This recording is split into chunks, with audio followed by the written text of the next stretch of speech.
Hello, all, a very warm welcome and a very happy International Yoga Day and happy Music Day as well. Today is a very special day. Yoga and music, they play a very vital role in all of our lives. Not just in connecting to our true self, but also a lot of times keeping up our mood. That's the role of music a lot of times, and also yoga. Both are a beautiful part of our lives. They might exist in different domains, but they are very similar when it comes to their structure and being. Music is vibration through the air, it's a music or sound flowing through the air. And yoga is the vibration of the universe, and where we are tuning into that. How similar and how differently unique they are. And today we are going to talk about the importance of yoga. Like today is International Yoga Day, and we not just promote yoga, we also, it's our request to everyone that we reach out to maximum people and encourage them to practice yoga more and more. It helps us in keeping our mental, physical, and emotional well-being. One of the perfect exercises which is really good for our overall well-being. And today we have a very special guest with us. Her name is Swati, and she is running Wildflower Yoga, the owner of Wildflower Yoga. She's been in the field for quite a while, and there are a lot of things she has been doing in this field, and her achievements, not just in this but also in other fields, they are just simply breathtaking. And she will be joining us very shortly, and I've been really excited about this live because when I spoke to her for the first time about yoga, it was really interesting and exciting. Her perspective towards life, her perspective towards yoga is not just unique but something which is really amazing. And with this, I would like to invite her to today's live. And let me just...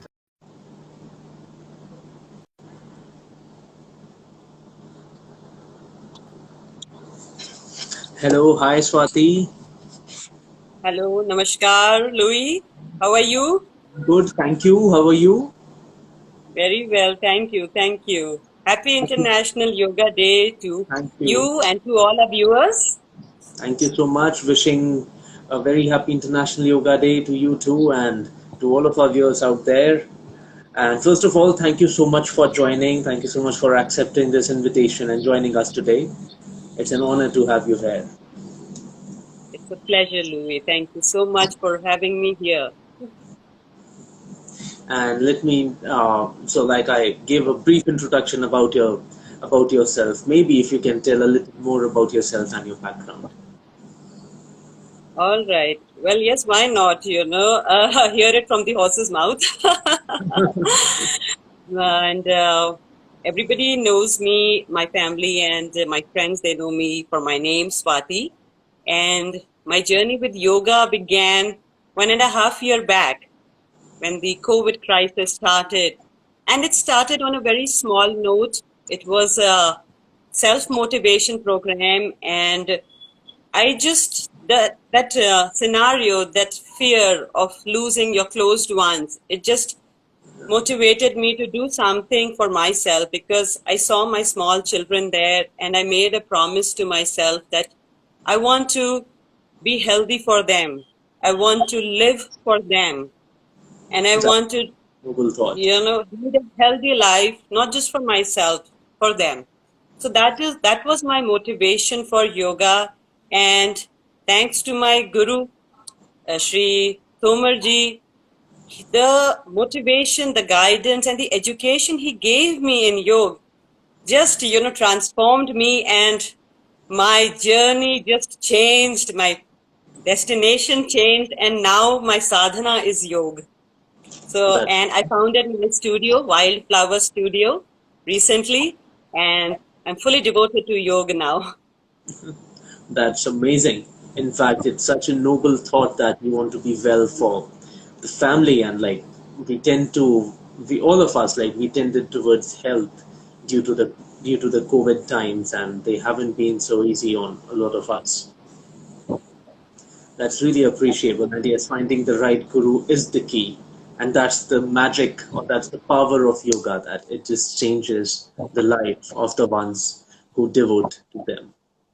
That's just the Absolutely. Your journey, your path, your destination, it just transforms you at such a level that you don't even want to look back and go back to the ways you were, you know. It is such a transformation. absolutely. Absolutely. So, in fact, I was just talking about that today is International Yoga Day as well as International Music Day, and how uniquely similar yet different yoga and music is. Music is vibration traveling through air, and we hear it as music. And the vibration through the universe is traversing, is it has been there ever since. When we tune into that, that is yoga. Absolutely, absolutely. A beautiful way to put it, Louis. Yes, absolutely. Because both the frequencies that we generate with yoga and the frequencies that are generated with music both stimulate us at a deeper level, at a very subtle level, and they bring about these changes in our inner being, you know, and they can lead to a lot of emotional changes as well as, physical changes in our body as well. So, music and yoga, yes, definitely interrelated. Absolutely. And such a special day it is today. That to the longest day, which is said to be in the Northern Hemisphere, that it is the longest day of the year. And it is such a special and a powerful day that we have sun for the maximum duration. And it is promoted in a sense that focus on your bodies, focus on your mental health, emotional health.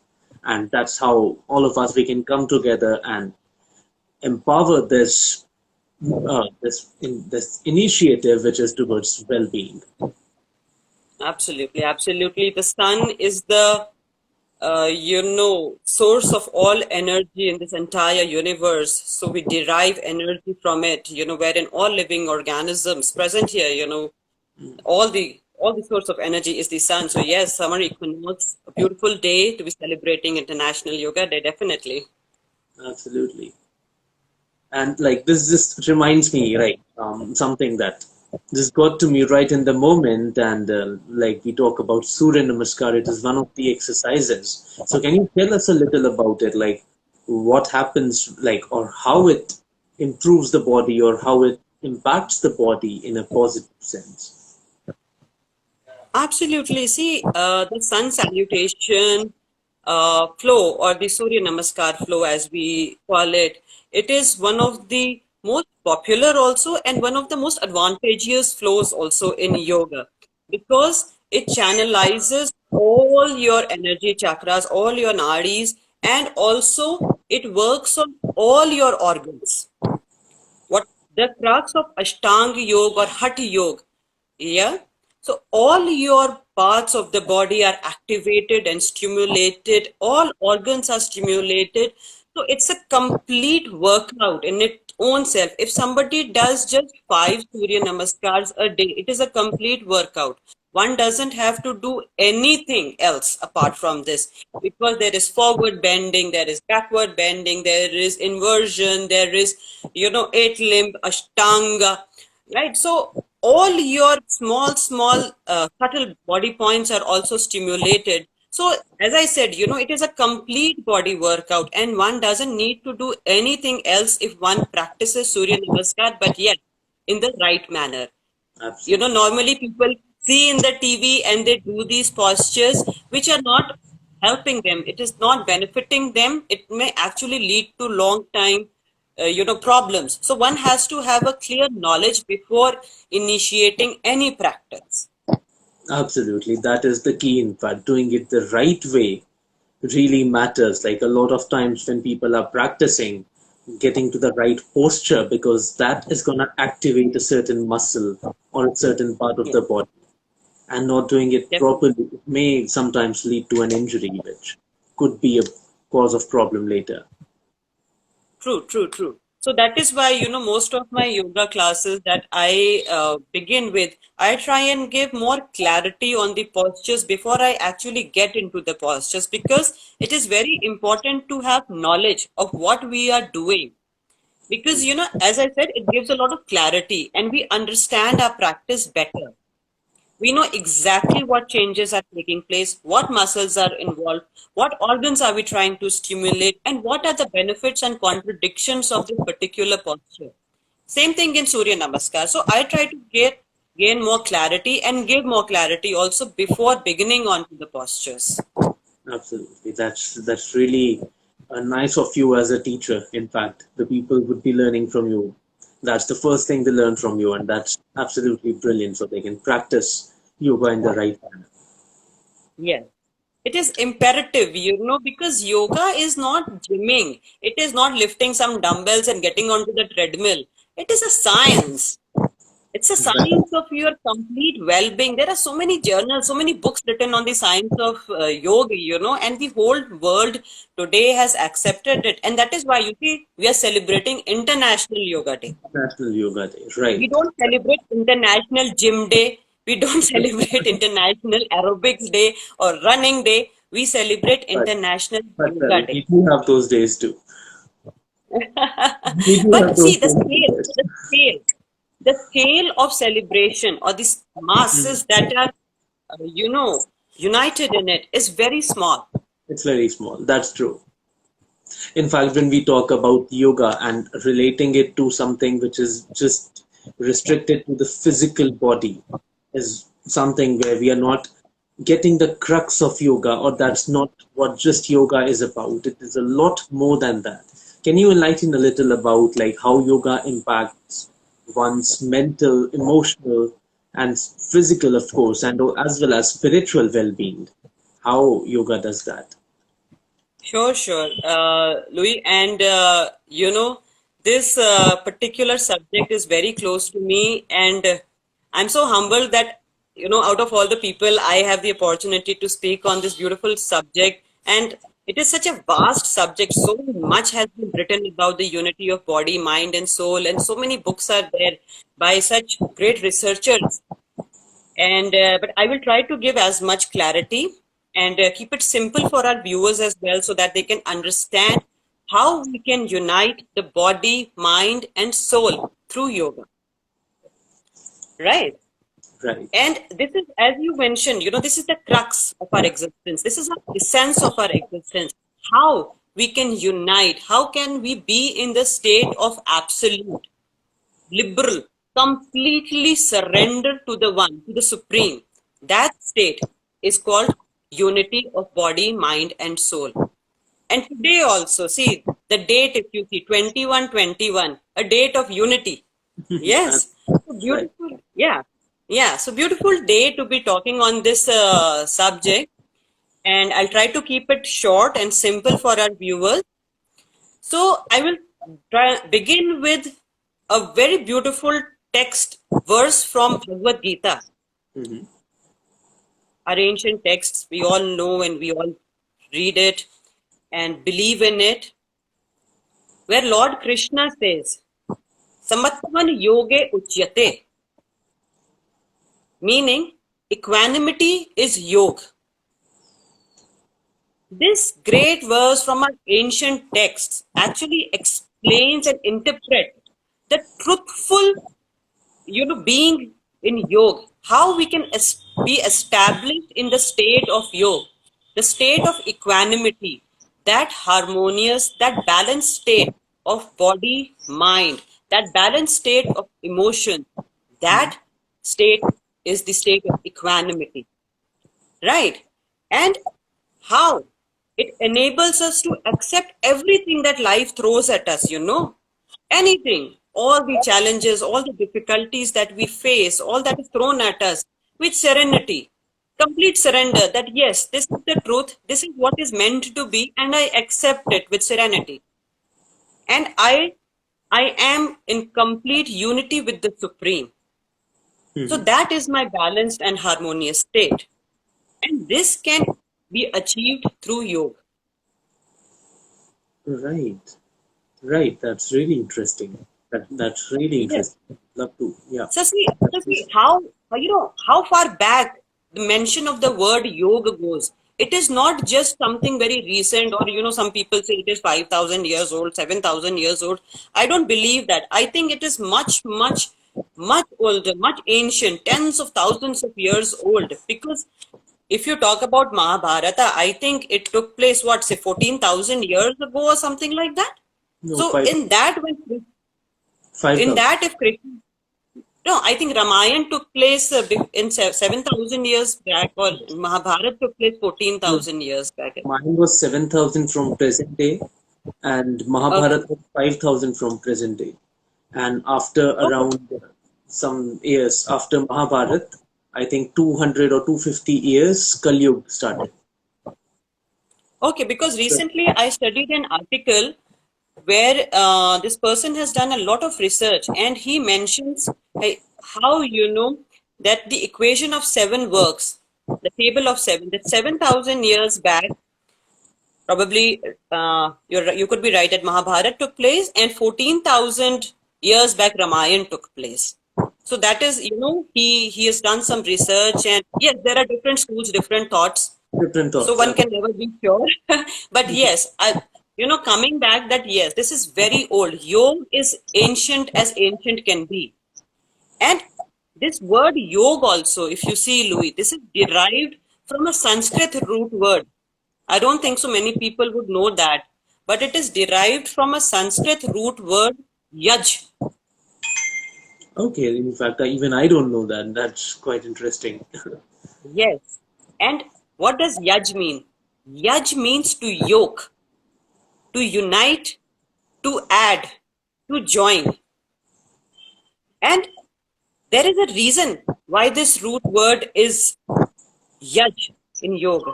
Because yoga is a discipline which aims to unite the body, the mind, and the spirit. And that is the ultimate purpose of yoga. All the asanas, all the practices, all the kriyas, it is to gain body stability, not to gain body fitness. Remember this. Okay. That was the ultimate purpose of yoga when yoga started, to gain body Mhm. stability, so one can do sadhana, meditation, dhyana, to be united with the divine, with the supreme, so that nothing can disturb them, nothing can shake their body. So that was the ultimate purpose of yoga. That's really interesting, in fact. Thanks for enlightening us with the true meaning or from where it is derived. Yeah. No, And can you see, share this us is a this is the advantage of these live shows, where we get an insight of this beautiful subjects, and people have a very, an overview that yoga is probably twisting and bending and doing some inversions, but that is not yoga. That is not at all yoga. It is much, much deeper than that. absolutely, absolutely. They are Yeah. just Yeah. offshoots of things which have been popular in the recent times, but that's not the true form of what we can call as yoga. No. No, and this is something that we can understand in a very ordinary sense, that this unity of body, mind, and soul.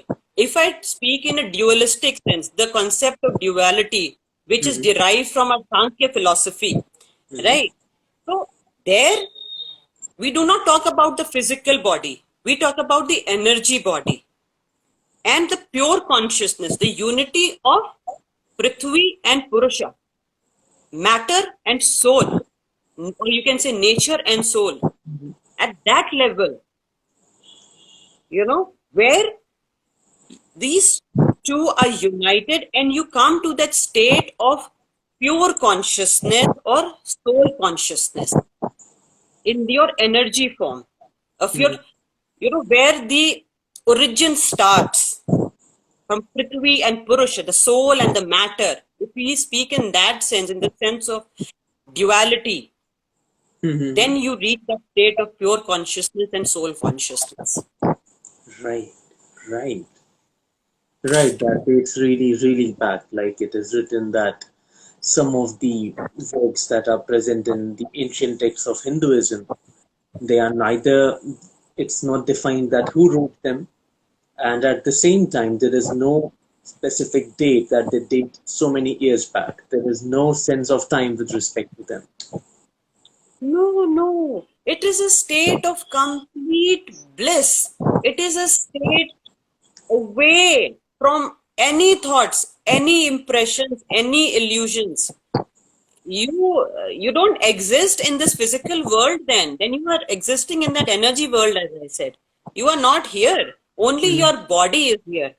And till date, we only know of Buddha being able to achieve that state, the state of nirvana, the state of being united with the Supreme, right? So only his body was left.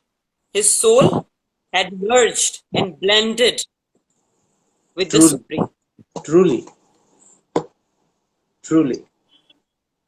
Yes. And the best part about when we talk about yoga, Louis, and I'll let my viewers also know this, that the best part about yoga is that you can achieve this. I know we are not looking to achieve this ultimate stage. We want to be a part of this materialistic world. We want to enjoy everything. We want to wear fashionable clothes. We want to enjoy all the foods that the restaurants have to offer us. Everything. Yes, enjoy it. There is no harm. But cater to your inner being. Be conscious of that soul within you. Don't abuse it. Respect it. This is your temple. This is your temple. Respect it. That And really, really means a lot. Like, that is something I would generally want to appreciate what you just said. In fact, that has been one of the ideas which we have been working on, in fact, as an organization here at Energy and Emotions. The energy healing technique I offered, it is named as the inner voice. So it is the inner yes, voice, it's the voice of the soul that what we are talking about, and that's exactly how it works. I'm glad you mentioned. absolutely.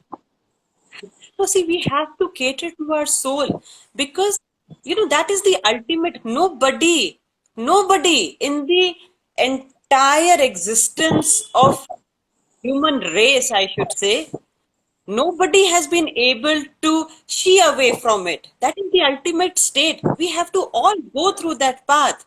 So why? Why don't we want to listen to that inner voice that we have? Why don't we want to cater to that soul? Why do I want to, not respect this body that I have, this beautiful body that has been bestowed upon me? I have been gifted this beautiful life of being a human, where I have the gift of consciousness and I have the ability to define my future, and still I'm not working towards it, then that means we are losing ourselves. Truly, truly, truly, like that's quite well said. The union is something which is kind of unfathomable from place where we are not even in line with ourselves. And this is the path which not just enlightens us and takes us to what we are meant to do, but it just changes the life entirely. And there's a lot Yes, of healing one can tune into when we, the way we can unleash what's there within. absolutely. See, because we are living in this ego. We are living in an ego consciousness. Aham, me, I, myself. That is all that we are concerned about. So we have Exactly. to obliterate these boundaries, right, Louis? We have to obliterate these boundaries. We have to think beyond that. We Just have like Buddha said, a person came up to Buddha and asked, "I want happiness." He said, "First of all, remove I. That comes from ego. Remove want. That comes from desire. And now you're just left with to, happiness. Enjoy it." yeah, it is not I. You have to dissolve this ego consciousness into the soul consciousness. You have to let go of all these illusions that I have of my ego within me, that I am everything. No, I am just a driver. I am just a passenger. My Truly, ultimate is something else. And when I perceive that, when I understand them, then there will be no need for I. then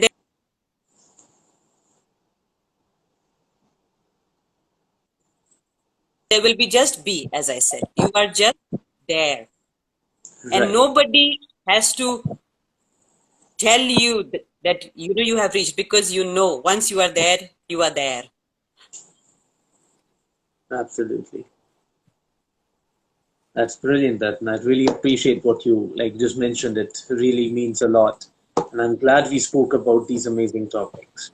So, well, how about we move on to the second half of the session, where, based on what's been looked forward these days, and also the purpose through which you started practicing yoga, and we are hoping might be we just inspire some of the people out there that the basic yogic practices or some basic yoga exercises that can be done during these times in order to have better health, and also to work on the breath, because that breath is something which stays with us. Like, this is something which defines life.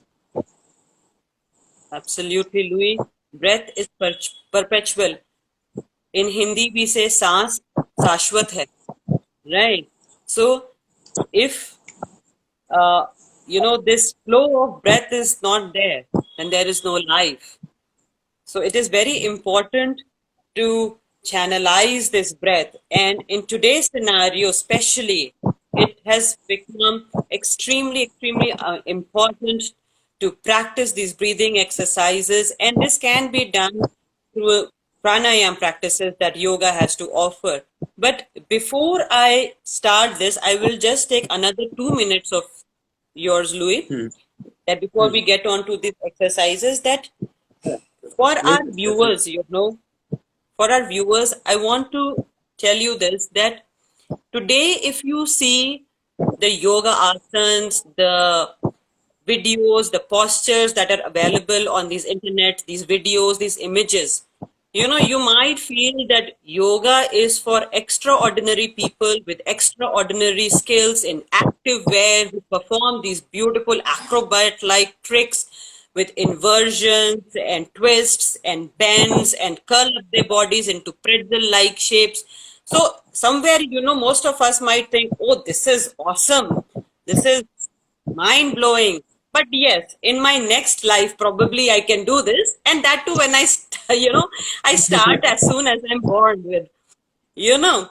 So yoga has come to that. But yoga is not that. This is what has been my purpose and my motto at Wildflower Yoga, Louis, that yoga is for everybody. Anybody can yoga. Yoga is for ordinary people with ordinary skills, and we use whatever tools we have, with whatever we have, wherever we are, to make our lives healthy and look towards a healthier life. We can do it no matter where you are, who you are. You don't have to wear clothes or look smart and be in a perfect setting to be doing yoga. No, you can just be in your nightwear and do yoga. Okay. And we really So, appreciate this purpose of Wildflower Yoga, that yoga is for everyone.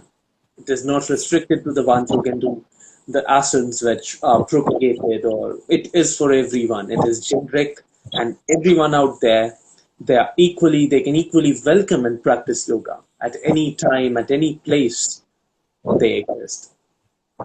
yes. So, please, if anybody is looking to, start yoga practices, get on it now. It is the best practice, a best discipline that you can ever bring to yourself. Anywhere you are, just today is the day, now is the time, you can do it. All right? You don't compare yourself with those celebrities doing these postures, please. So, with that note, I'll begin. Right. And we'll begin with breathing exercises. And Even I'll rightly said that is the need of the hour, Louis. absolutely. people's respiratory systems are not functioning properly. They are not able to streamline their breathing. They are not able to, boost their lung capacity. And that is why, people are suffering today. So basic, simple exercises, sitting at home. See, I'm also sitting on a chair or sofa. You can do this. I'm going to teach some very basic exercises. You can practice with me if you want. Right? And So just let me align my camera along with accordingly that, for everyone. along with that, you also have a layman practicing with you who is not yoga, is neither a yoga teacher nor a regular yoga practitioner. Yes, but so I'll be doing Oh, that as well. I'm sitting on a chair for information. see, even I am sitting on a chair. Okay, let me just align this so that you can see me clearly. Right.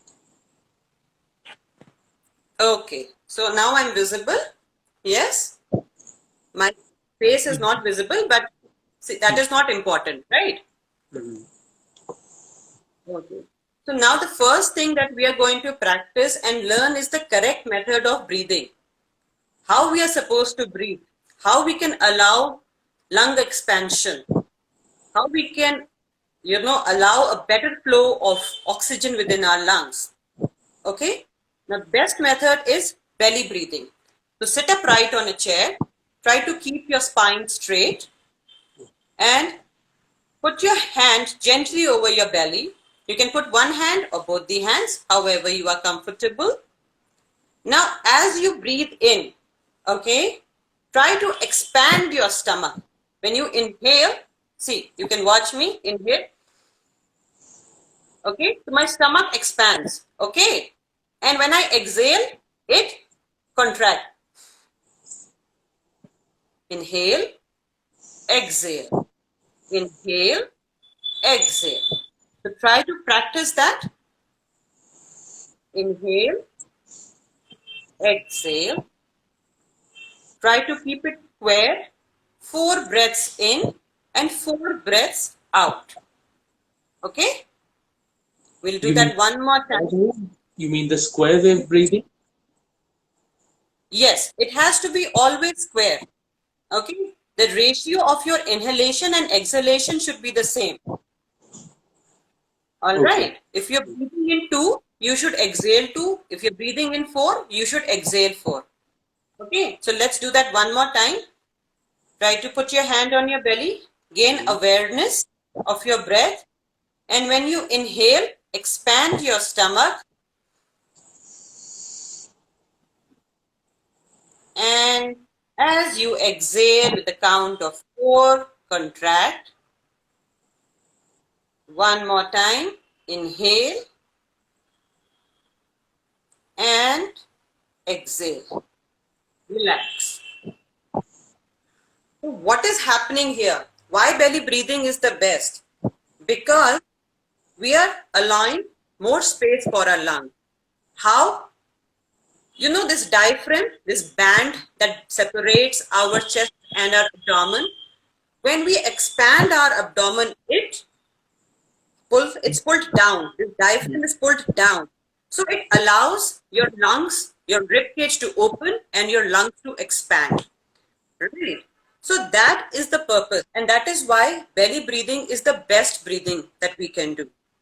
Okay. Second is your thoracic breathing, your chest breathing. How we can do that? Place both your hands under your chest and feel your ribs gently. Do not press them, do not squeeze them like this. You can also put like this, however you are comfortable, right? Fingers facing forward or back. Just try to feel your ribs. Okay. And when you breathe in, again, keep your breathing square. When you breathe in, feel the opening of your ribs and contraction. Inhale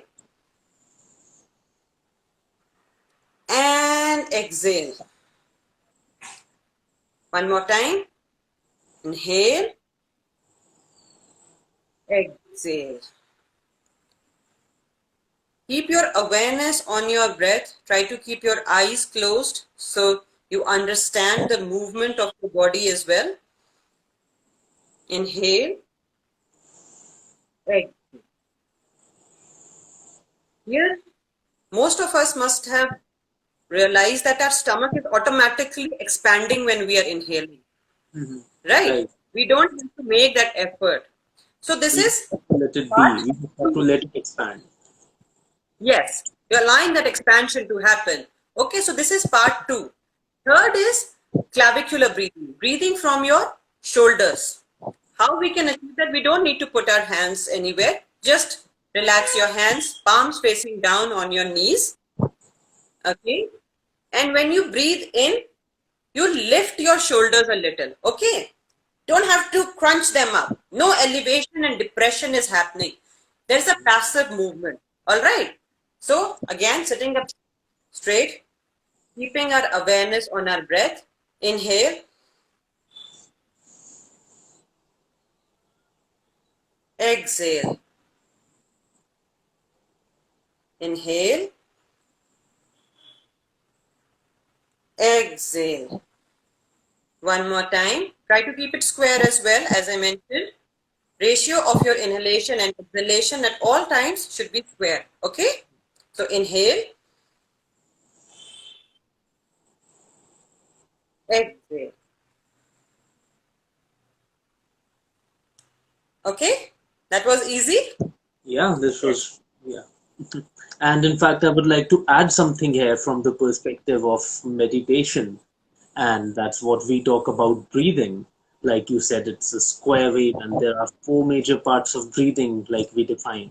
There is an in breath. We all know the in breath and the out breath. But between the in and the out breath, there is a there's a point or there's a time for which we hold that breath. And after breathing out, there's another time after which we inhale again. So, like it is said, breathing is such a powerful practice. It is what we can not compare, but we can draw an analogy with life. It can be as shallow as possible, or it can be as grand as we can make it. It's all about the space between the two breaths. Yes. The magic happens in the retention only, Louis. When we try to retain our breath, we allow better oxygenation to happen. And that is where the magic happens. That is where the purification process happens. All Absolutely. right. As you said, there is internal retention and external retention. In yoga, this state is called kumbhaka. Okay. And two states, internal and external, have different terms. Antaha kumbhaka is internal retention and Bahai kumbhaka is external retention. Okay. Right. And Bahai kumbhaka is also called the state of shunyak, the state of nothingness, the state of zero, because nothing is happening. There is no exchange. Because in kumbhaka, there is still air within our lungs. So an exchange at a deeper level is still happening. But when there is external retention, there is nothing. There is the state of zero. Right. So these two states are very important, but I didn't mean to, get into it at the beginning only because some may not be able to practice it and retaining our breath can be difficult.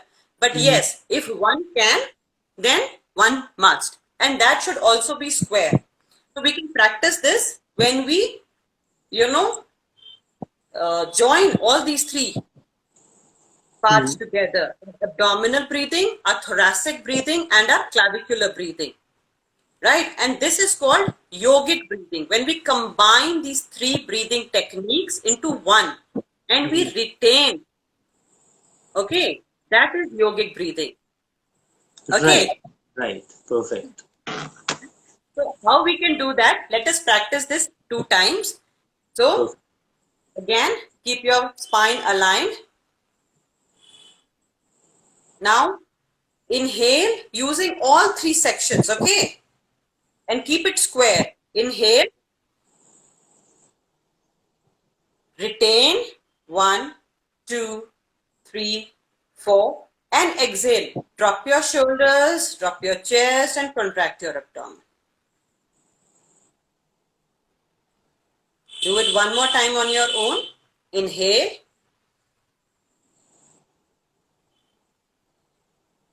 Hold.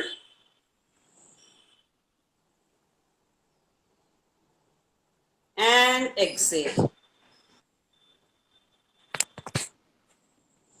That's really, really relaxing as well.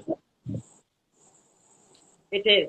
It is. See, when we understand correct practices, correct techniques, then they relax you at a deeper level as well. It's not just channelizing and streamlining your breath or expanding your lungs. It relaxes you, it calms your senses. There are so many benefits, of these breathing exercises that we can do with the pranayam. If I try to list out the benefits, I will need another hour from you. So, okay, now coming to the second exercise. This is very important again. It's not part of yoga, but still I will share it with our viewers. How we can release the tension that we accumulate on our shoulders. Our two major joints, right? A shoulder joint and a pelvic joint. These two joints are the points of maximum tensions, maximum pains, right? People having back pain, frozen shoulders, neck aches, all sorts of problems in these two particular areas. These two are the biggest joints of our body. So now we're talking about breathing exercises. So how we can relax the tension, ease out the tension, and also increase lung capacity. That is Right? something a lot of us would be needing, and a lot of us can be benefited through that. Because with longer hours and less of walking and traveling, people have developed a tendency to slouch that hits the shoulders and the neck hardest, also the back. So, yeah, Yes. please. This continuous sitting, has led to bad posture as well, which is also a reason for our lungs, they decrease the capacity. Our sternum, it contracts, our ribs, they close in, Yeah. which squeezes our lungs, and hence our lungs are not able to function properly, right? So that is why it is very important to sit upright, keep your spine aligned, all right? So this is one thing that one can practice. And the breathing exercise, now how we can do, keep your hands in a fist, a gentle fist, do not make it too tight. Keep your elbows on the side of your ribs. No need to press anything. Yoga is not about tensing your body, okay? Just easy exercises, as I said. So inhale. Clavicular breathing also has to happen, and pump your shoulders while retaining your breath a few times. Okay? Pump it. Pump it. Louie, come on, you can do it faster. Yeah, of course. And exhale with a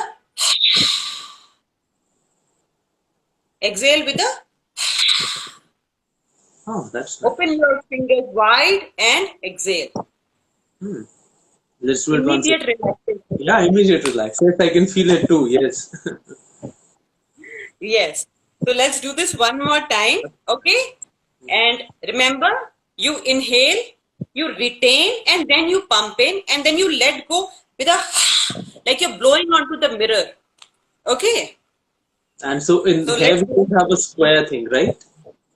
Here this is not necessary, but yes, one should keep it square at all time.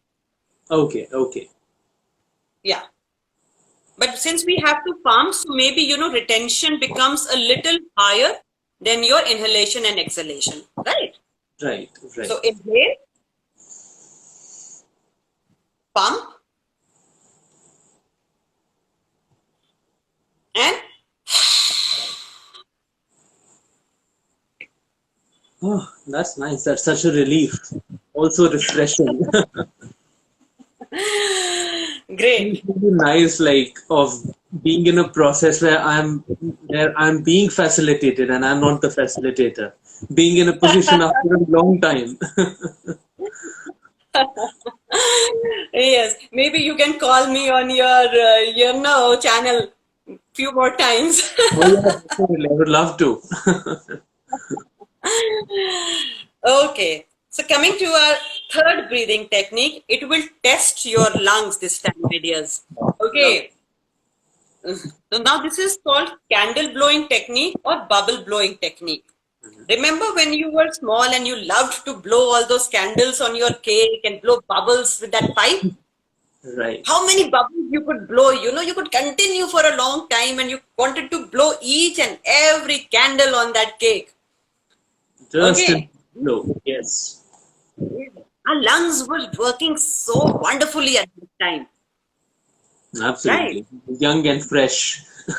Yeah. Alive with energy and, pure. So how? So this is the technique that we are going to use. Watch me first and then practice it. Okay? So we inhale and we imagine that there are candles all around us. Now you can think you are 10 or 15, whatever age you prefer. And you blow out each and every candle around you. Okay? So once more we'll do this. Inhale and blow.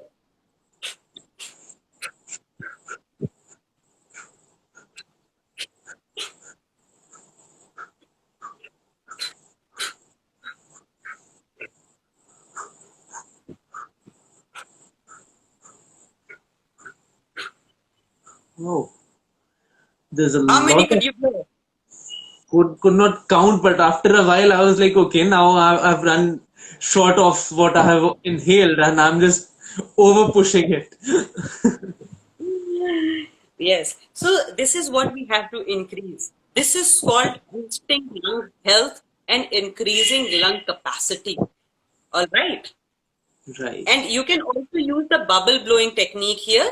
Instead of blowing out candles, you can inhale and blow out bubbles.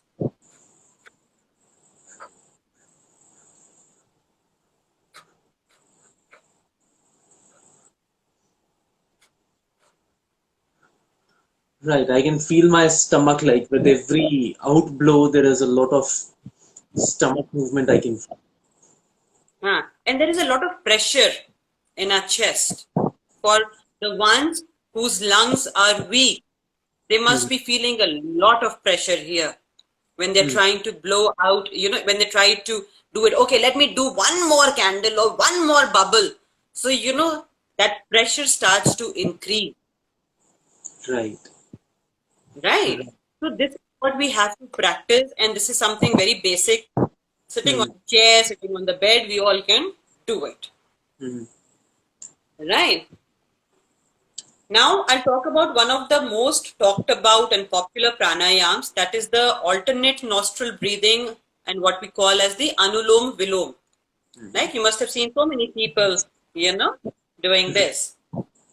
But what is actually happening here? What is Anulom Vilom? What is alternate nostril breathing? Is maybe we can talk about it somewhere else. But just to give a brief note to the viewers here, that this is the best pranayama and it balances the breath between both of your nostrils. Your left nostril is the carrier of your cold air, your coolness, and your right is the carrier of your warm air, the warmth or the heat. So when you balance this together and it goes inside you, right, that energy you try to balance. Absolutely, Okay. absolutely. And another thing I would like to add here is that each of the nostril, one is connected with the left brain, the other is connected with the right brain. So it also helps in getting more of emotional and mental balancing of the thoughts and unification of the thoughts. It is one of the best practices for that. Yes, absolutely right, Louis. That yes, it is a balancing pranayama, and it is anybody. There are hardly any contradictions and limitations to this pranayama. Anybody can practice this unless, of course, there is some chronic troubles. So please do consult your doctor. I'm saying here before you get on board with any of the practices, right? It's advisable to ask your doctor, Right. right? So how do we practice this? Again, very simple. Keep your left hand in Gyan Mudra. This is the mudra of consciousness where we join and make a circle with our index finger and our thumb, touching the tip together. Can you see? We are not pressing it. We're just touching. We are making a circle. So this is called Gyan Mudra. And with our right hand, we make Vishnu Mudra. That is, we keep our index finger and our middle finger at the base of our thumb and keep our rest of the fingers open and up.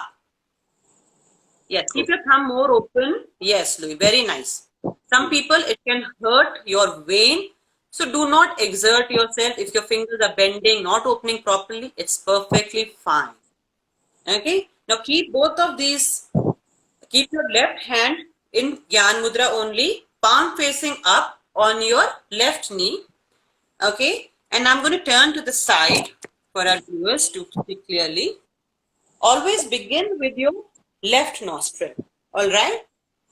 Right hand in Gyan Mudra. Okay.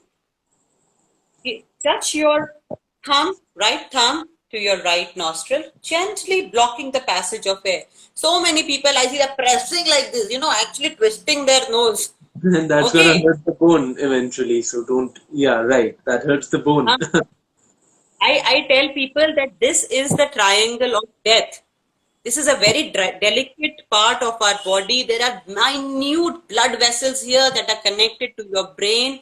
Any injury here can cause an infection, and that infection can carry to your brain. So please do not do anything that will damage this portion of your body. Okay? So make it very gentle. Okay? It is your breath, nothing else. We are not breaking stones here. Okay. So exhale completely with your left. Clear out the toxic air from your lungs. And then again, keeping your breathing square. Okay. Inhale 4, retain 4, exhale 4. Okay. So inhale with your left nostril. Retain. Keep your awareness on your breath. Now gently block your left nostril with your ring finger. Open your thumb from your right nostril and exhale out 4.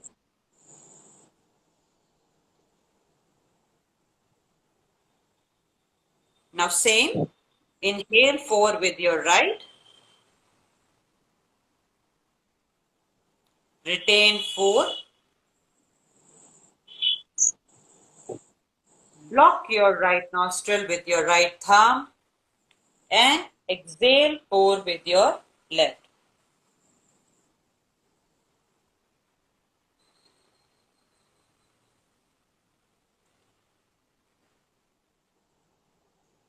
That's really, really relieving. I haven't ever felt so relaxed on a live session.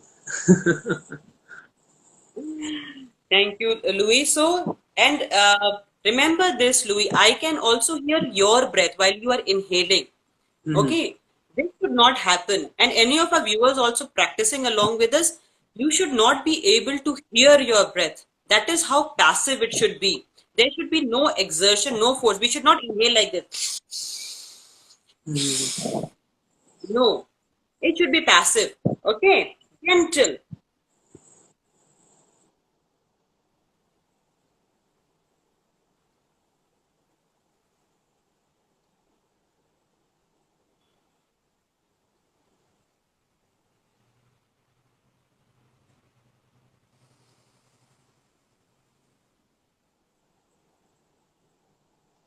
Right, right. I think we don't need to push with the breathing at times and just be very slow with it. Yes. So these are, see, that is why, Louis, clarity and knowledge, information is very important. We are doing our practices, but there is no knowledge. We are doing it all wrong. So instead of allowing those benefits, we are just, we're not doing really anything. We just, it's just like some any ordinary exercise and not gaining any benefits out of it.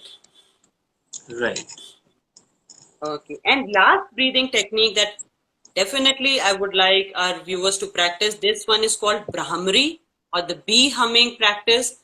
You can practice this anytime. This can also be practiced for before you sleep. It's very good for people suffering with insomnia, which is a very big issue these days. Anxiety, depression, stress related issues. It relieves your anger also. It's very good for blood pressure patients. So it really is a calming pranayam, and it activates your neurons. And Okay. also for all the vocalists out there, it is really gonna help you deepen your voice. The depth in the voice comes with this practice. Yes, and it also activates your, as I said, it activates your neurons. So it's very good for your memory, focus, concentration. It's an amazing pranayam. Okay, and as I said, you can practice this at bedtime also before sleeping. If you're having some sleeping troubles these days, people are on their laptops, having irregular timings, they're stressed out. This is very good pranayam. But do remember, some contradictions and limitations are there. People with ear infections should not practice this. Some ulcers or hernia problems should not practice this. And pregnant women and women in their monthly cycles should not practice this. So these are few contradictions that one should keep in mind. And if somebody has very high BP, extremely rare case of blood pressure troubles, then of course this should be avoided. Okay. Okay, So how do we practice it? yes. Precautions are more important than practice because they keep Yes. us safe. This is done in Shanmukhi Mudra. Shanmukhi Mudra is, activating your all sensory organs on your face. Your ear, eyes, nose, lips, sense of touch and taste as well. Okay. So now you just block your ears with your thumb. This earlobe, you just block it with your thumb. You can finger on your eyes. Close your eyes gently. Your middle finger on the sides, on your nose bridge. Your ring finger on the top of your lips, the space between your nose and your lips. And your little finger just under your lips, just activating and stimulating these pressure, these energy points. And you inhale, retain, and make a humming sound for as long as possible. So do along with me. Inhale and hum.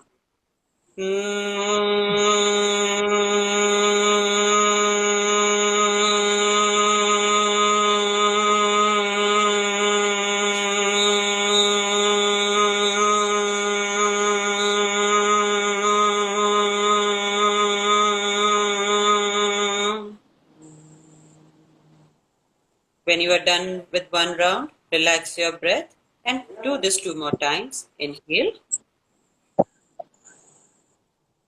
Keep your eyes closed. Keep your face completely calm. Don't press your fingers into your face. Just gentle touch.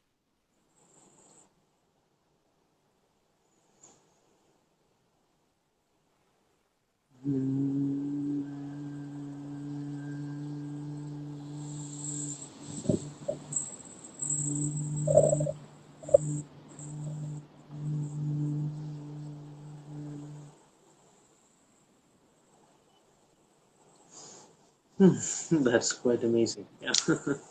Excellent, excellent. So these are some of the breathing techniques that we must practice every day. If 20 minutes we can give to pranayam, then it is wonderful.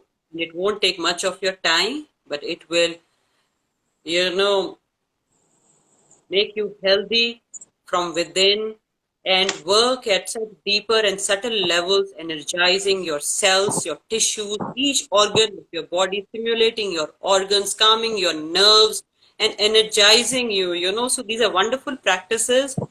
And especially in the current scenario with people having respiratory troubles, people recovering from various problems, one must practice this, and anybody can practice this. Absolutely. Well, with this, we are at the closing of what has been a wonderful session, and we really want to thank our viewers for being patient with us and being with us for throughout the session. And we really appreciate that you have also appreciated us and that we could add some value to your lives through yoga. And thank you so much, Swati, for joining us.